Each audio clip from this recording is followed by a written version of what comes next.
할렐루야. 여러분 반갑습니다. 네, 한 주간의 또 말씀으로 시작을 할 수 있게끔 오늘 정오의 큐티가 또 시작됩니다. 오늘은 2022년 1월 24일 월요일입니다. 자, 이번 주 말씀 궁금하시죠? 이번 주 말씀은 아주 힘있고 능력 있는 말씀입니다. 말씀의 권세와 영원히 영원토록 사는 축복, 이것이 바로 이번 주 말씀의 주제입니다. 말씀의 권세와 영원히 영원토록 사는 축복. 자, 하나님께서 진실로 진실로 너에게 말하는데 너에게 가장 큰 권세를 주겠다. 그것은 바로 복음의 말씀의 권세이니라 라고 말씀을 해주셨습니다. 네. 왜요? 이 말씀을 가지고 하나님은 이 땅의 수많은 자들을 구원했습니다. 구원했다라는 거예요. 여러분, 구원이 무엇입니까? 바로 사망에서 생명으로 나온다라는 거죠. 그러면은 사람이 물에 빠지지도 않았는데 구출한다라는 얘기를 하지 않습니다. 물에 빠졌기 때문에 구출한다고 하죠. 그와 같이 우리는 태어날 때부터 어디에 빠져 있냐면은 육에 빠져 있습니다. 세상에 빠져 있습니다.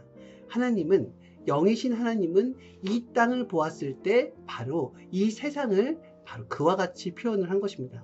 사망의 세상. 그래서 사탄을 무엇이라고 했냐면은 세상의 권세를 잡은 자라고 했어요. 이 땅, 육의 권세는 누가 잡고 있느냐? 바로 사탄이 잡고 있어요. 그럼 사탄이 더 큰 거 아니에요? 그렇지 않아요. 여러분 봐보세요. 사탄이 잡은 권세는 없어지는 권세입니다. 육은 한계가 있어요. 인생도 없어지죠. 저라는 사람의 인생도 100년이면 끝나게 됩니다. 이 권세를 가져서 어디다 쓰겠습니까? 하나님은 육을 통하여서 영을 깨닫게 창조를 해놨습니다. 그래서 육에서는 한계를 둔 거예요. 그러니 이 권세를 잡은 사탄이 얼마나 얄미운 자입니까? 사탄은 그것을 알아요. 이 육의 권세보다 저 영의 권세가 훨씬 더 크다라는 것을 알고 있습니다. 그런데 사탄은 이미 자기가 지옥으로 빠졌고 자신이 영영 헤어나올 수 없는 것에 빠져 있으니까 마지막으로 사탄이 원하는 건 뭐냐면은 하나님의 뜻이 무너지게 만드는 거예요. 하나님의 뜻은 하나님의 능력만으로 할 수 없다는 것을 알기 때문에 이 땅에 인간과 같이 이루어야 되는 것을 알기 때문에 인간으로 하여금 육이 최고다, 육이 전부다, 육에서 많은 부를 누리고 육에게 육을 위해서 살아라 라는 것들을 심어 놓는 거죠. 그래서 사탄의 꾀임에 넘어가면 안 됩니다. 사탄의 꾀임에 넘어가서 육을 위해서 살다가 죽잖아요. 그러면 사탄이 있는 지옥으로 가잖아요. 그럼 그때 사탄은 깨우쳐 줍니다. 너가 왜 여기 왔는지 알아? 하나님 말씀을 듣지 않아서 오게 된 거야 라고 하면서 오히려 그것이 더 한으로 느껴지게끔, 자기한테 있었던 수많은 기회들이 후회로 느껴지게끔 그렇게 인간을 조롱하고 그렇게 자신의 한을 푼다라는 것입니다. 그러니 여러분, 이 땅에 살아있을 때가 중요합니다. 이 땅에 살아있을 때 이 말씀의 권세가 이 땅에 있는 최고의 권세라는 것을 깨달아야 돼요. 그래서 하나님이 메시아를 보낼 때 메시아에게 엄청난 부와 육적인 엄청난 축복을 주면서 보낸 것이 아니라 오직 최고의 권세, 말씀의 권세 하나만 줘서 이 땅에 보낸 것입니다. 그래서 예수님께서 이런 말을 하시잖아요. 너희들은 떡을 그렇게도 원하고 떡을 위해서, 먹고 사는 것을 위해서 그렇게 많은 것들을 투자하며 살더라. 하지만 그 떡은 먹어도 조금만 지나면 또 배고프고, 먹어도 다시 허무함을 느끼게 하는 떡밖에 되지 않는다. 내가 주는 떡을 먹어라. 내가 주는 떡은 생명의 떡이다 라고 하면서 말씀해 준 거예요. 그리고 이 떡을 먹으면은 영원히 붙죠. 영원히 줄이지 않고 영원히 목마르지도 않을 것이다. 주여, 그것이 드디어 어떤 떡이란 말입니까? 바로 생명의 떡, 말씀을 얘기한 것입니다. 육은 떡을 먹어야 존재를 할 수 있듯이 영은 하나님의 말씀을 먹어야지 존재를 할 수가 있습니다. 하나님의 말씀은 먹고 또 먹어도 배고프지 않고 줄이지 않는 영원한 생명의 말씀이라는 거예요.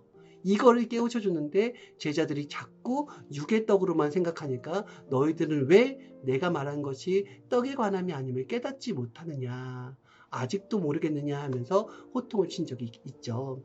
이와 같이 깨달아야 됩니다. 못 깨달으면 육이고 깨달으면 영인 것입니다. 그래서 항상 하나님의 세계는 딱 정확하게 나눠져 있어요.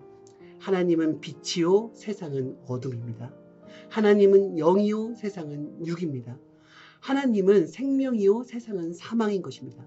항상 우리는 선택의 기로에 있어요. 무엇을 선택할지는 내가 깨달은 정도에 따라서 그것을 선택하게 되어 있습니다.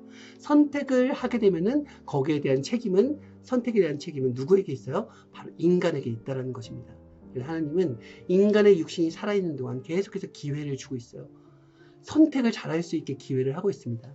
여러분들이 하고 있는 선택에 크고 작은 선택이 있는데 그 선택은 지금 생각해 봤을 때 좋은 선택도 있고 나쁜 선택도 있을 것입니다. 그 나쁜 선택을 시험 삼아서 다시 더 좋은 선택을 하게 되는 계기를 삼게 되죠. 그와 같이 인생은 수많은 선택 가운데서 하게 되면서 점점 깨닫게 됩니다. 깨달으면은 지난날의 선택을 하지 않는다라는 거예요. 그런데 육신의 삶은 한 번밖에 없습니다. 그래서 영적인 선택을 빠르게 하는 자가 굉장히 중요합니다. 보다 어렸을 때 하나님의 말씀을 제대로 깨닫고 인생의 근본의 가치를 제대로 깨닫는 것이 너무나도 중요하다는 것을 여러분 잊으면 안 돼요. 이 말씀의 권세라고 하는 것은 영도 다스리게 됩니다. 이 땅에 귀신도 공존을 하고 있죠. 귀신이라고 하는 것은 영이 죽으면은, 육이 죽으면은 영이 지옥을 가든 천국을 가든 어느 영적 세계를 가야 되는데 육신에 한이 남아있으니까 가지 못하고 떠도는 영들을 말합니다. 하급 영들이죠. 그래서 그들은 귀신이 돼요. 귀신이 돼서 이 지상을 떠돌다가 또 정해진 기간이 되면은 갈리는 세계로 가게 됩니다. 그런데 이들은 무엇을 하냐면은 자신이 한이 있으니까 육을 그렇게 괴롭혀요. 육에게 보여주면서 육이 스스로 자살을 하게 하기도 하고요.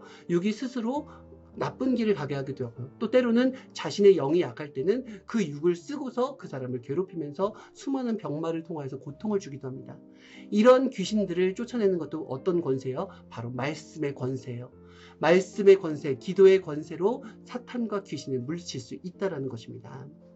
그만큼 하나님은 이 말씀에 위대한 권세를 줘서 하나님은 영도 다스리고 육도 다스릴 수 있게 만들었어요. 그래서 메시아의 절대적인 권세는 바로 뭐다? 바로 말씀의 권세. 이것이 바로 구원의 권세가 되었죠. 즉 내가 말씀을 받았다 하면은 하나님의 신을 받은 것입니다. 하나님, 내가 말씀을 중심하면서 말씀으로 깨달았다라고 하면은 하나님과 일체되었다라는 것을 말합니다. 심정과 심정이 일체가 된 것이죠. 그래서 우리는 이 땅에서는 어떤 것도 영원이라는 단어가 어울리지 않습니다. 영원이라는 단어는 하나님은 영에게 존재하게 해놨어요. 그러면은 내가 죽어서 영원히 하나님과 함께 행복하게 사는 것이 바로 천국의 삶입니다. 그런데 이 영원의 길, 이 영원한 하나님과 사는 천국의 길은 하나님이 말씀하시던 좁은 길이라고 그랬어요. 생명길, 고생길이라고 말했습니다. 그러나 반짝반짝 빛나는 황금길이요, 천국으로 가는 유일한 길입니다. 근데 이 세상 사람들이 가는 길은 아주 넓은 길, 누구나 다 가고 있는, 우르르 가고 있는 아주 넓은 길, 그리고 편안한 길이라고 했어요. 사람들은 그곳에 영적으로 자기의 죄의 짐을 짊어지고서 그렇게 빼곡히 그 길을 가더라는 것입니다. 그런데 생명길, 천국길은 가끔가다 한 명씩밖에 없다 그랬어요. 왜요? 죄의 짐이 없어야지만이 그 좁은 길을 갈 수가 있다는 것입니다. 그래서 여러분, 고생돼도 생명길, 천국길을 선택할 수 있어야 되는 것입니다. 어떻게 하면은 고생돼도 천국길, 생명길을 선택할 수가 있을까요? 바로 우리한테 보내준 메시아의 삶을 분석해보면 알 수가 있습니다. 그 한을 깨달아야 돼요. 예수님의 삶에 한이 있습니다. 한. 여러분들 부모가 한을 가지고 있잖아요. 내 자녀에 대한 한, 내 남편에 대한 한, 이 삶에 대한 한을 가지고 있습니다. 그런 자는 눈을 제대로 못 감아요. 죽을 때도. 그래서 마지막 유언으로 그 한을 남기고 갑니다. 그것을 깨달은 자녀는 부모의 한을 풀어주기 위해서 그렇게 노력합니다. 이와 같이 한 사람의 인생 속에서도 한이 있는데 그 6천년의 종교 역사 그리고 137억 년의 인류의 역사를 통틀어서 하나님의 한이 어마어마하지 않겠습니까? 인간이 하나님을 못 알아주는데 그 한이 어마어마하지 않겠습니까? 성경을 보면은 하나님께서 그 한 때문에 너무너무 괴로워하고 고통스러워하는 모습들도 보이고요. 예수님도 한을 남겼습니다. 그 어마어마한 말씀의 권세를 가지고 왔는데 3년밖에 복음을 전하지 못하고 인생들 생명의 구원을 시키기 위해서 십자가에 못 박힐 수밖에 없었다라는 거예요. 그 한을 깨달았다고 한다면은 우리가 이렇게 살지 않습니다. 제자들이 그 한을 깨달으니까 자신의 인생의 목적, 육의 목적을 위해서 살려고 하지 않고 예수님의 목적, 예수님의 그 한을 풀어드리는 것을 진정한 기쁨으로 안고서 그렇게 살았지 않습니까? 사도의 인생을.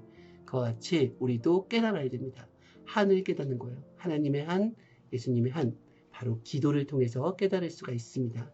저와 여러분들은 말씀의 권세를 잡은 자가 되어서 그리고 하나님의 한을 풀어드리고 그리고 인생에서 가장 귀한 것이 무엇인지를 그냥 무지 속에 살고 있는 사람들에게 깨우쳐줄 의무와 책임이 있어요. 더 좋은 것을 알면은 진짜 사랑한다고 한다면은 사랑하는 자를 옳은 길로 인도하지 않습니까? 그래서 여러분도 저도 그와 같은 인생을 사는 그런 귀한 삶을 사는 하나님의 사랑하는 자들이 되었으면 좋겠습니다. 네, 말씀 여기서 마치겠습니다. 다음에 만나요.